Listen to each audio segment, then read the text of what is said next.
Good morning, students. I hope you have seen last two videos of decision making statements. Today we'll discuss more about decision making statements. So today's topic is nested if. A nested if is an if that has another if in its body. Means whenever a if contain another if inside the body, then it is called nested if. Syntax of nested if. First we write condition 1, then opening brace, condition 2 statement 1, else statement 2, and then closing brace statement 3. So here in this one, whenever the first condition is true, it will go to evaluate second condition. If the second condition is true, so the statement 1 will be executed. And if the second condition is false, means inner condition is false, it will print statement number 2. In case if the first condition is false, directly it goes to the third statement. So let us see with the help of this table. In this structure you can see two conditions are there and three different statements are there. So statement number 1 will execute only if the condition number 1 and condition number 2 both are true. Statement number 2 will execute when the condition 1 is true but the inner condition is false. And statement number 3 will execute when the condition 1 is false. In that situation, condition 2 will not be evaluated. So this is the structure. In many programs, when we use one condition inside another condition, we use a nested if. So now let us see with the help of program.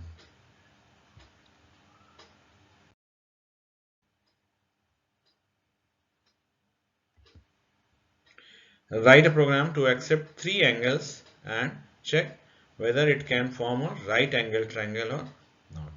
As you know, right angle triangle means if one of the angles should be 90 degree.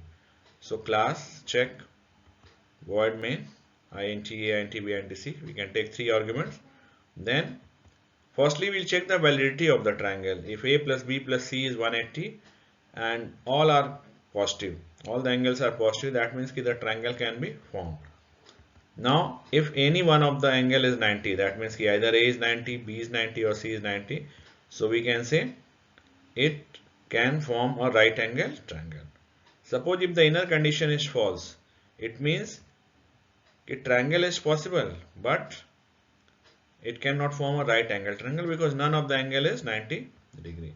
And in case if outer condition is false, so directly it will print a message it cannot form a triangle. Now let us see with the help of example.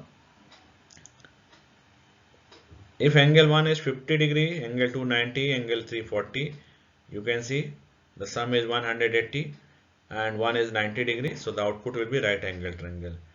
If the angles are 50, 60 and 70, here again sum is 180 but none of the angle is 90 degree, so that's why not a right angle triangle. And if angles are 40, 50, 60, you can see the sum is not 180, so directly you will get a message not a triangle. So I hope it is clear. Let us see another example. Write a program to input three sides of a triangle and check whether the triangle is a scalene triangle or not. Scalene triangle means keep none of the sides are same. All the sides are different. So here we'll take import java.util because we are going to take input class void main scanner object, enter three sides ABC we can take. Now as you know the validity of a triangle, if the sum of two sides is greater than third side, then only the triangle is valid. So firstly we'll put the criteria for the validity, and after that, because it is scalene triangle, none of the sides are equal. So if a not equal to b and b not equal to c and c not equal to a, that means none of the side is matching, so it will give scalene triangle. If the inner condition is false, that means triangle is there but not a scalene, and if the outer condition is false, directly you will get a message it cannot form a triangle. So let us see with the help of example. Suppose if side 1 is 3, 4, side 2 is 4, side 3 is 5. You can see the sum of two sides is always greater than third side, and here none of the sides are equal, so the output is scalene triangle. If the sides are 3, 5, 3, sum of two sides is greater than third side, but you can see two sides are same, that's why it is not a scalene. So triangle but not a scalene. And if sides are 4, 16 and 5, so here this will not satisfy every time the sum of side is greater than third side. So it cannot form a triangle. So I hope you like the video. Thank you.